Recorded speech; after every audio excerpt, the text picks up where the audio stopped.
guys, thanks so much for clicking on my channel with All Smiles Over Here. I am Sanja, just like asking a question. Will Sanja help you keep your smile for the day? And hopefully the answer is yes, you guys. I'm gonna try to keep it along with y'all. Know if it gets good, I'm gonna keep on talking. Now I just warn you. If it gets good, I'm gonna do what? Keep on talking. The golden nugget today is there is room for you. There is room for you. What am I talking about? Your gift, your talent, your craft. Listen, some of you guys are a little worried, you're a little frustrated, you're stressing out. Why? Because you have a talent, gift, and craft that you're working on, and you're trying to fit in where you can get in, but it seems like there's no space. It feels like it's saturated with it. But we're not so much worried about how saturated it is. It's about the space to getting in that thing, right? Almost like jump and roll. You're looking for the right timing, trying to get in there. But every time you get in to jump, somebody else is already there. Or like if you get on the bus, somebody's already riding, people are already sitting down riding, and you get on there and now you're looking for a seat to sit down so that you can ride comfortably. But you see no one's moving to the left and no one's moving to the right so that you can sit down and enjoy the ride like they are. No one's moving. They got their foot propped up in the empty seat, but they see you standing there, but they're not moving their foot. Or they have their purse in the empty chair and they're not even trying to move it so you can sit down. Or they have their backpack. They have something occupying the seat. And you're like, I know you see me here.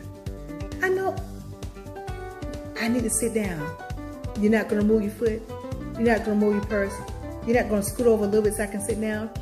I've been there, done that, where they have it locked down like Fort Knox.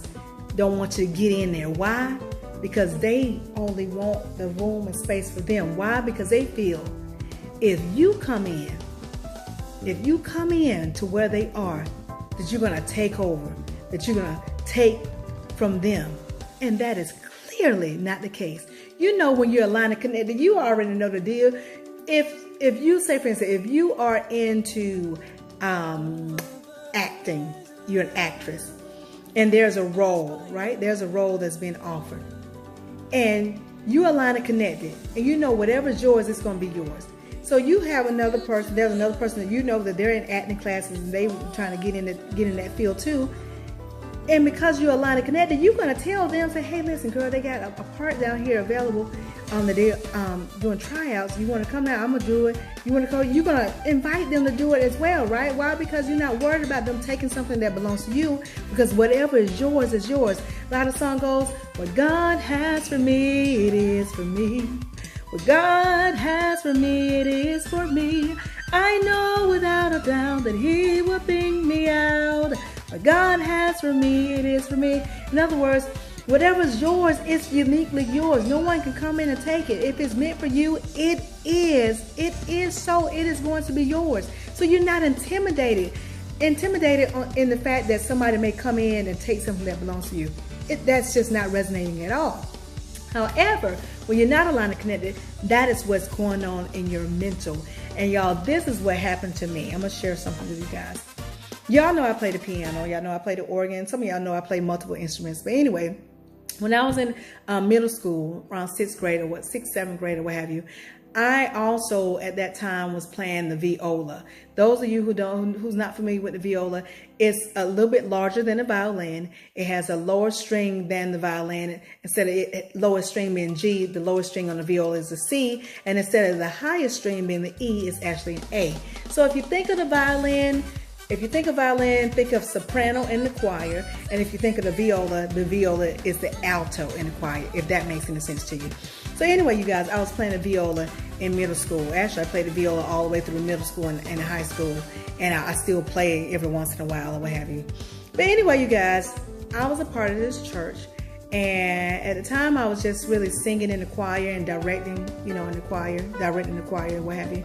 And I got to a place where I said, you know what, I'm enjoying, directing the choirs and singing in the choir. But now I really want to play the organ. Now, mind you, we already had an organ at home. I had already been practicing. Y'all had some on my lips. I had already been practicing. And at home on the organ. And I had been, playing my own songs and playing different songs that I heard at church or what have you. And at this particular church, there was 3 musicians. really one main musician, but it was 3 people who can play. The pastor could play the organ, piano, and then there was this other young lady. She was the music conductor, the choir director who trained me to do choirs or what have you. And she can play the piano and organ, but because she directed so much, she didn't really play as often. But there was the main musician. She was about my age. She was like a teenager. I think she was like 13 or 14 at the time, maybe 15, because I think she was a year older than me or what have you. And she was the main musician. She had been the head musician for, I guess, a few years. And I had only been there for like 1 year or so. And she had that organ section locked down like Fort Knox. Every time I tried to go to get on the organ, stop. Every time I tried to squeak, stop. It was like, stop in the name of me. This is my organ. I don't want you on it. This belongs to me. And that's how she was. That's how she was. Stop. Every time I came, stop. However, when the pastor played, whenever he got a chance to play, he would ask me, you want to come over here and watch? I was like, yeah. Because on certain songs that I hadn't really played as yet or whatever, I didn't know, I would sit down and just watch the formations on how he was playing and how he was shifting or what have you. And this was on a Hammond organ, which means my left foot would have to work and my right hand had to work the tiers or what have you. And so he would allow me to come up there and sit, and mind you, whenever I would play anything, even if it was just a small chord with accompanying him, I would always pray and ask source, God, please, guide me, that whatever I play, let it bless the people or what have you, all that good. And so I would play with him, but I would never get a chance to play on my own. And I was like, I really want to play. But y'all, every time I tried to play and get on that organ, that girl was like, this is mine, this is my position, I don't want you over here, okay? And that was going on for a while until where I really got kind of tired of it. And I said, you know what? I'm tired of asking her if I can play this organ. This organ don't even belong to her. And she was, of course, getting upset with me that I had the nerve to ask to play, or wanted to play the organ, in other words. And it wasn't a competition, it's just that I wanted to use my gift.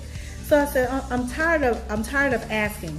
And I said, what I'm gonna do, I'm gonna take my viola. I'm just gonna play my own instrument. I'm gonna take the viola to church and I'm gonna play. So y'all know what I did. I took my viola, and everybody saw me walking in that church on Sunday with my viola. People like, you got a violin? People called it a violin because they didn't know the difference or what have you. You bringing a violin? And y'all, I took my viola out of my case. I got my bow, started rosining up my bow, y'all, and just going, rising up that bow, that horsehair, because I knew on Sunday, y'all, it's going to be about 5 or 6 songs, and I didn't know how long they were going to be singing it for, but I needed enough rising on my bow so it could grip the strings like it's supposed to. I tuned up my pegs or what have you, and fine-tuned or what have you, and I was ready, and everybody was like this. What is she about to do with that violin in this Holiness church? Because y'all know, Holiness Pentecostal, it was like, hand clapping, foot stomp,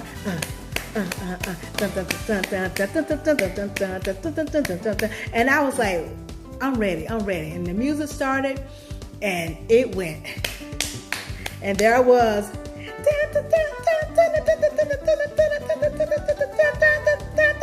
and I had it going on. Everybody was like, y'all see that? You see that? She making it work. And they were at all because they didn't think that I would make the viola work in a Pentecostal, but y'all, I had it going. It was going so well for me that the pastor, Pastor Neely, thank you so much. He got me a mic to go on my viola. So I had a mic'd viola. At the time, I didn't know anything about electric violas or string instruments, but he got me a little miniature mic, and I had it on the bridge of my viola. And y'all, I was getting down with the get down. I got to where I started playing it, different choir songs with it, and just playing, taking it to church and playing. But still, there was a longing. I still had a longing for my other gift, and that was to play the organ. I was like, I really want to play. And I would go to church. Y'all know Pentecostal Holiness churches, it seemed like you go to church all day throughout the week or whatever, or every day of the week. And we would go through Bible study on Wednesday, then Friday evangelistic, Saturday choir rehearsal, Sunday church, and then if there's Sunday night service, and that was like 5 times out the week, what have you. And so every time there was service, the young girl, she was there because she was the musician. And I kept saying, God, I want to play the organ. And then there's one day on Wednesday, Bible study, we got there, and I'm just sitting on the pew, behind my mom, and just waiting for the church service to start. And it was about to start, but they hadn't gotten there. And I didn't think anything of it. And my mom was like, turned around and said, Sandra. I said, ma'am. She said, get on up there. I said, get on up where? So on the organ. I said, no, ma'am, they're coming. She said, they're not here yet. Service is about to start. We need some music. Get on the organ. Y'all, I got on the organ and I got the plan. And before I played, obviously, I prayed and asked God to bless the music, so to bless the people and help the people out, or what have you. And y'all, it was the best night of my life, because people was able to see that she didn't know how to play. I didn't know she knew how to play. And some of the people that were singing during the devotion, because on Bible study, you only sing like 1 or 2 songs per se before you start the teaching. And they sung those 2 songs, this young lady, and she felt so good, because she was one of the ladies that was kind of pitchy, and sometimes she would get off beat. And what would happen during regular service time, you know, with the other musician, when she would get off a pitch, they would oversing her. Or if she get off tempo, they will shut the song down. They'll just stop playing. They'll end the song before it's supposed to end. And I used to feel so bad, because I was like, you're not supposed to do that. But anyway, you guys, long story short, the young lady was so appreciative. And she was so thankful, to where I had gotten tears in my eyes, because I was like, my whole thing, I'm getting teary-eyed now. Oh my goodness. I had got teary-eyed because my whole thing is that I always want my gifts and talents and crafts to bless people, not for people to see me, but people to feel the resonation of source within me. And I have always been that way.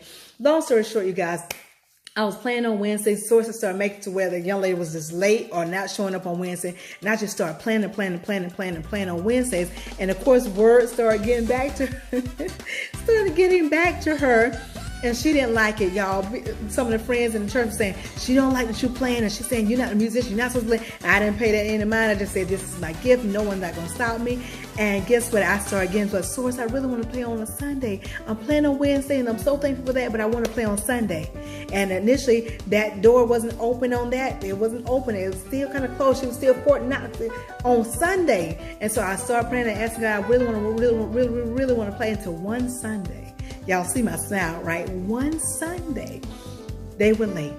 Service started at 11. I kept looking at the door. It was 10:45, and I looked, and every time that door opened, that church door opened, I looked. So it was not her. This may be the day. This may be the day I play on Sunday. Ooh, this may be the day I play on Sunday. And y'all, 11 o'clock came. She hadn't stepped foot through that door, and I ran to that organ. I got on that organ, said my prayer, God bless my music come through me so that people can feel you and can be blessed by this music when they sing and when they whatever. And y'all, they started singing, and I started to get down with the get down on that organ. My left foot was going back and forth during the run. My left hand and right hand was on those tears, just going there. No, I'm just playing up some. And y'all, the door opened, and it was her. And when she opened that door, y'all, she gave me a look. And if that look had a slap to go with it, I would have been on the floor.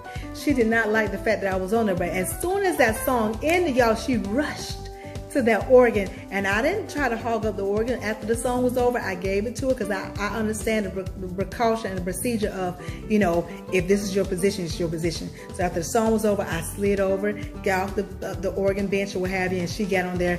I thought she was going to let me play another song, but y'all, she didn't, but I wasn't worried. But the thing was that everybody in the church then knew Sandra also knows how to play.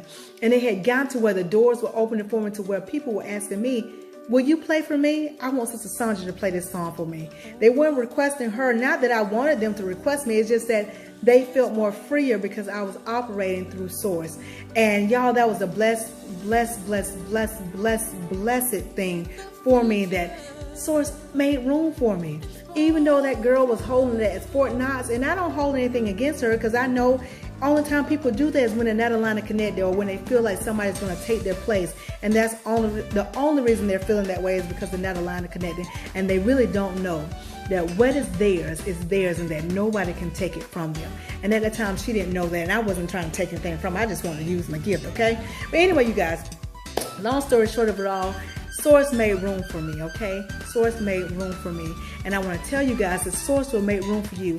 Whatever gift, talent, craft you have, if it feels like it's Fort Knox on there for you, where they're not allowing you to step through the door, they're not making room for you, they're not schooling over for you so you can sit down in your gift and, you know, sit down as far as flourish in your gift, don't worry about it. Don't worry about it. Source has his way of making room for you. Matter of fact, Source says your gift, your talent, your craft will make room for you. Just keep moving forward and know that. And when that room is being made, when the room has been made for you, make sure that you make room for others. Make sure that you do. Because I know once I got to the point, y'all, by the time I got to high school and in college, y'all, I was playing for so many churches, directing so many choirs.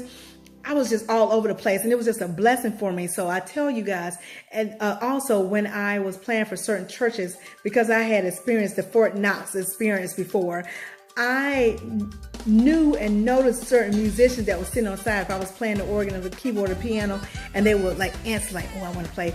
I would just say, hey, you want to play next song? You want it? Or if they ask, can I play? I go, yeah, sure, go ahead. Even if they couldn't play as well, I didn't try to stop them. I even gave piano lessons to people who wanted to play. That was just like, I want to share. And yeah, just be giving. Just know that the more you give, the more you receive. And not to mention, when you are aligned and connected, y'all know when you do good deeds for other people, you get royalties from their blessing. It's almost like when you hear somebody singing on the radio, they get royalties from their song. Every time it's played on the radio, it's the same way when you do a good deed for somebody else, whether it's opening the door so that somebody else can blossom in their gift. Every time they blossom in their gift and use their gift, because you open the door, because you were nice and paved the way for them, you get royalties. Source goes, oh, you did this good deeds? Okay, this goes in your pot. Okay, you get royalties from this. You get additional blessings. Every time they rock and roll in that gift and talent that you were a blessing to them in, you get other gifts, in other words, royalties and blessings, okay? Y'all keep that in mind. I hope y'all got the gist of it. And two, there's one main thing. When you operate in your gift, talent, and craft, make sure you operate clearly out of gratitude and being thankful. Because when you come at it in that format, I tell y'all, and like I've told you guys, that anything that I do, whether it's singing, playing an instrument or whatever, public speaking, I always ask God, come through me, give me what it is that you want me to do and have so that I can give to the people so that they will be blessed. Because that's the main thing, right? So when you come at it as far as using your gifts and talents and your craft out of gratitude and being thankful, that means you're not trying to be seen. That means that you're saying, Source, use me. You want Source to come through full-fledged, full force, right? And when you do that, then people can actually feel Source in your gift, in your talent, in your craft. That is why when you go to a museum and you see a painting and you're looking at it, and then all of a sudden you have tears streaming down your face. Why? Why is that? You may never seen that picture before, that painting before. But what is going on? It is marinating in you. It's marinating in you of the resonation of Source. So when that person was performing or when that person was painting, it was painting out of gratitude, painting out of thankfulness. So Source is all in that paint. So when every time somebody look at it, they stream. It's a tear, it's a cry. Or you hear someone singing and you just start crying, even though you never heard that song before in your life, but you find yourself crying when you hear the song. That's Source resonating through them. Why? Because they sung that song out of gratitude and out of thankfulness. So whatever you do, when you are operating in your gifts, your talent, your craft, operate in it out of gratefulness and thankfulness. And watch how Source resonates through what you're doing. And guess what? When Source is resonating through your talents, your gifts, and your crafts, that's when multiple doors open up, because people see that. They feel it, they sense it, and for some reason they're drawn to it. When they watch you, whatever it is that you do, they feel a sense of laughter. They feel a sense of peace, of calmness. Why? Because Source is coming through your talent. So y'all keep that in mind too. I told y'all if it got good, I'm gonna keep on talking. I'm almost at 20 minutes, but y'all keep that in mind as well. But remember, there is room for you. I don't care what it is that you're doing, whether you're in fashion, if you're a chef, if you're whatever talent gift that you possess, just know there is room for you. And don't you worry about people don't know who you are right now. Don't worry about that. Just keep doing what you're doing out of gratitude, out of being thankful. And you'll notice that some people that have seen you, because trust me, there's somebody out there They have seen you in your gift. They've seen you operate in your gift, and they may mention you to somebody else and say, hey, you know what? I was over at so-and-so and so, and I saw this person, they were playing a guitar, and his name was so-and-so and so-and-so, and girl, he could get down. Man, he was getting down. And now this other person know about you, and they about to have an event, and they say, well, man, I want somebody to play the bass guitar at this event. His name was, what was his name? And then your name comes to their mind. And they look you up. They somehow find you. You hadn't put out a market. You haven't been marketing yourself, but somehow they find you. That's source making room for you. So don't you worry about how your audience is going to get to you in your gift and in your talent and your craft. Just operate out of gratefulness, thankfulness. I don't know why I'm getting teary-eyed. Just continue operating out of gratefulness and thankfulness, and you will see, my friend, that your room, that your space will be available for you. That room is there for you. There is room for you. You get what I'm saying? There is room for you. If you ain't hear nothing else I said, there is room for you. Your gift will make room for you, and as your gift is making room, make sure you are operating in your gifts, talents, and craft out of thankfulness and gratefulness. That way source will resonate, and that way you will gain that audience, because whatever it is that you have is needed. It's needed. Whatever gift and talent that you have, it is needed. You have it for a reason, for a purpose. First of all, to bless you, hands on, and then it goes out. You got it. All right, on that note, I'm gonna go, y'all. If you take just a little bit of what I'm telling you and apply to your life to the best of your ability, you won't ever have to mask a smile. Why? Because your smiles will always be genuine. I'll talk to y'all soon. Be blessed, stay blessed, be blessed, stay blessed, be blessed, stay blessed. Listen, there is room for you. Be blessed. Talk to y'all soon. Y'all know what's coming next. Ciao.